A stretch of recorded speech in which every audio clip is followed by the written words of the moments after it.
A energia hidrelétrica ela é uma fonte de energia renovável.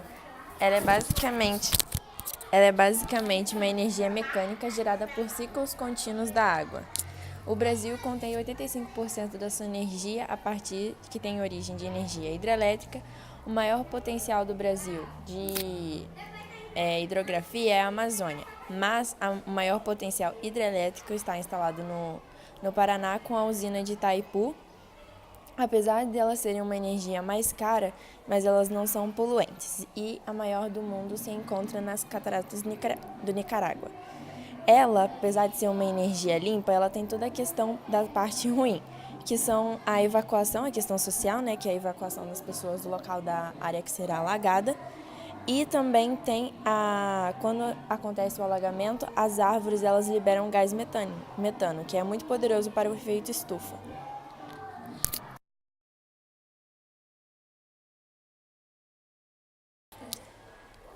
A fonte de energia maremotriz, ela é uma energia alternativa, limpa e renovável.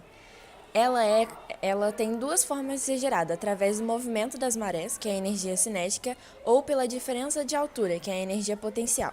Essa energia potencial, ela possui um sistema similar à energia hidrelétrica, e ela só é possível quando as marés são superiores a 7 metros. Ela é capaz de atender mais de 250 milhões de consumidores no planeta, e o seu mercado está mais encontrado na América do Norte e na Europa. Porém, apesar de ser uma fonte de energia limpa, o seu empreendimento para a construção é caro. E a sua geração de energia ainda é baixa em comparação às outras energias que são encontradas.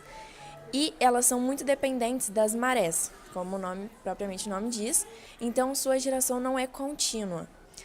A sua construção prejudica o ecossistema, causando impacto ambiental com a população que existe dentro do mar, porque é como se fosse mini parques eólicos debaixo do mar, e também as populações que vivem da pesca.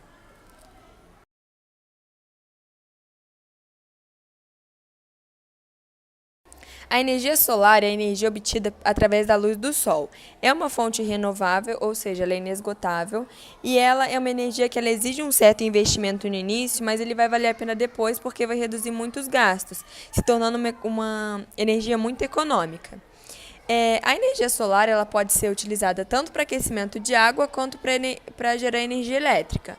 Quando ela é utilizada para gerar energia elétrica, ela funciona por meio de placas solares, que são placas que elas ficam presas no telhado e elas captam a luz do sol e depois elas geram energia elétrica. E quando elas são usadas para aquecimento de água, a água é armazenada em bolhas, que também ficam em cima do telhado, captam a luz do sol e depois de aquecidas elas servem para tomar banho, porque ela serve como uma água aquecida.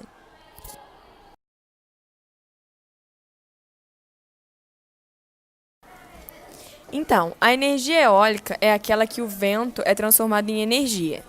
A exploração da energia eólica começou aqui no Brasil em 1992, com a primeira implantação em Fernando de Noronha. Ela representa 3,5% da matriz energética brasileira.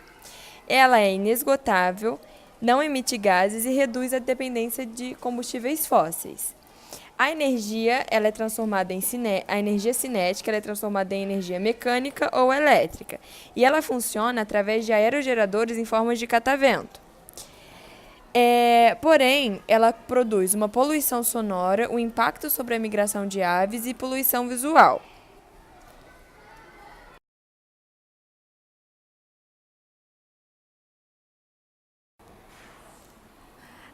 A biomassa é uma energia produzida por toda a matéria orgânica. Matéria orgânica é aquela matéria obtida através da decomposição de recursos renováveis, como planta, madeira, restos de comidas e excrementos. É uma fonte de energia renovável e é uma ótima opção para a substituição de combustíveis fósseis ou petróleo que emitem muito poluente. Apenas 9% da produção de energia elétrica no Brasil é feita através da biomassa. Ela tem um baixo custo de matéria-prima, mas os equipamentos que são necessários para a produção desse tipo de energia são muito caros. A eficiência desse tipo de energia é reduzida comparada aos outros tipos. Biocombustíveis líquidos podem emitir enxofre, que contribui para a chuva ácida, E alguns produtos podem ser derivados dessa biomassa, como o biogás, o biodiesel, o etanol e o carvão vegetal. Para transformar a biomassa em energia, ela passa por três momentos. Primeiro, a pirólise, que é onde a biomassa ela é exposta a uma alta fonte de calor sem oxigênio. E aí ela vai formar um gás inflamável. Depois vem a gasificação. Nessa etapa, esse gás inflamável passa por uma filtração para remoção dos componentes químicos residuais. E por último, é a combustão. É a queima da biomassa com gás oxigênio, produzindo vapor e alta pressão que é usado em caldeias para acionar as turbinas.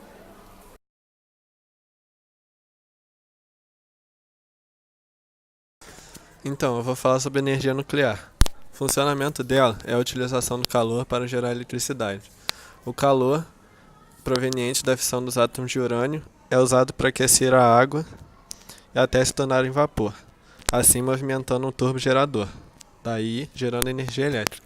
As vantagens dessa energia é que ela não é poluente, o urânio é abundante na natureza, ou seja, tem muita quantidade, e não é necessário uma grande área para sua construção.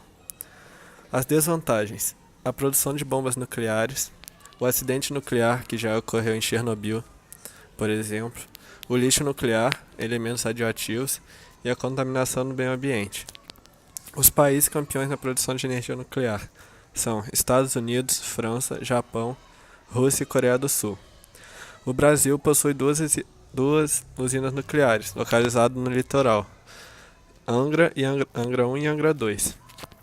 A Rússia inaugurou a primeira usina nuclear flutuante, localizada no Mar Ártico, isso foi em 2018. E apesar do urânio ser uma fonte abrangente, ela não é renovável.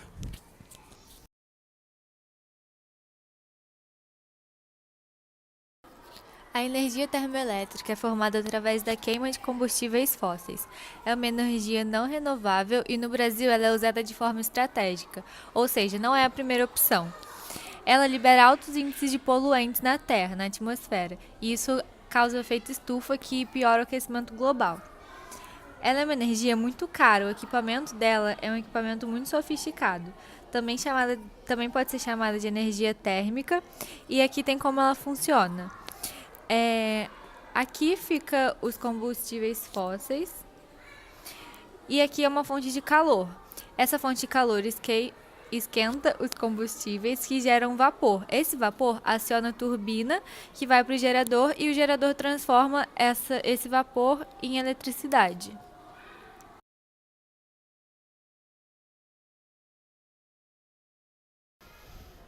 Então, eu vou falar sobre energia geotérmica.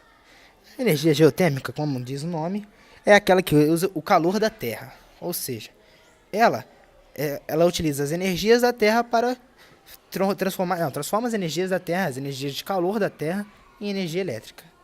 Bom, existem três formas de você utilizar a energia geotérmica, que pode ser a utilização direta, a bomba de calor geotérmica, que é o BCG, ou que onde é a produção em larga escala, né, que é em maior número de energia elétrica através do calor da Terra, que são as centrais geotérmicas. Nas centrais geotérmicas, o que acontece? Eles botam as centrais numa zona de intrusão magmática, que aí o que acontece? O vapor liberado tanto nas intrusões magmáticas, que são tanto o calor de gases que existem naquele ambiente, que são os ambientes quentes do solo, os ambientes internos do solo, tanto com o vapor da água.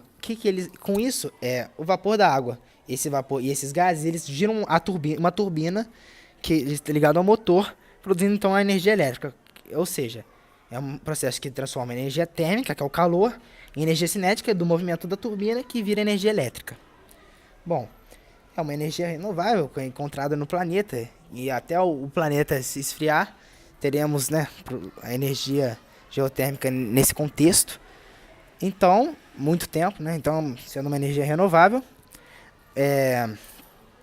ela tem pontos negativos que em áreas próximas às usinas, né, pode faltar água, porque ela utiliza água nas intrusões magmáticas que faz os gases e o vapor da água que gira a turbina. Ou seja, pode faltar água e também pode emitir gás sulfídrico na atmosfera, de ambientes próximos. Tanto, sei lá, gases emitidos as intrusões do solo. E isso são gases tóxicos aos seres humanos e aos seres vivos. Países que têm energias geotérmicas, centrais geotérmicas, alguns deles, como exemplo, são a Islândia, a Noruega, a França e o Japão.